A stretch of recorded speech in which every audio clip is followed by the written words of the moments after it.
আচ্ছা ফাহিম ভাই, এই জ্যামিতিতে উপপাদ্য বৃত্ত অধ্যায় যদি আমি বাদ দিয়ে শুধু সম্পাদ্য দিই তাহলে একটা সিকিউ আনসার করতে পারবো না? হ্যাঁ পারবি। আচ্ছা ভাই, আরেকটা জিনিস, ত্রিকোণমিতি না মানে অঙ্কগুলো অনেক কঠিন লাগতেছে, আমি কি ওই ত্রিকোণমিতি বাদ দিয়ে পরিমিতি দিয়ে কভার করে দিতে পারবো না? দিতে পারবি, কোনো সমস্যা নেই। আচ্ছা ভাই, লাস্ট আরেকটা জিনিস, বীজগণিতে তো অনেকগুলা চ্যাপ্টার, আমি যদি চ্যাপ্টার 2 আর 3 অনেক ভালো মতো পড়ি তাহলে চ্যাপ্টার 11 না পড়েও আমি সিকিউ দিতে পারবো না?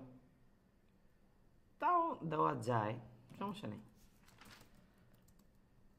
আচ্ছা ভাই, এতগুলা যেহেতু আপনি হেল্প করছেন, পরিসংখ্যান থেকে 2টা সৃজনশীল দিবেন। পরিসংখ্যান তো দিতেও অনেক সময় লাগে, আবার এই গ্রাফগুলো আমি ভালো মতো আঁকতে পারি না।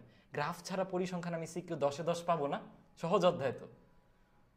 তুই এক কাজ কর ভাই, তোর পড়ালেখা রাখ, তুই পড়ালেখা রাখা তুই যা ঘুমা, তোর আর পড়ালেখা করতেও না। ভাই ভাই ভাই ভাই প্লিজ আমারে বাঁচান ভাই, সামনে এসএসসি পরীক্ষা, আমার লাস্ট সুযোগ, আপনি আমারে বাঁচাইতে পারেন ভাই প্লিজ। শোন, আমি তো তোরা বাঁচাইতে পারবো না, তোর বাঁচানোর একটাই উপায়, এখন তুই তোর যদি সিলেবাস তুই ভালো করে সব শেষ করতে চাস, এখন আর স্কিপ করার সুযোগ নেই।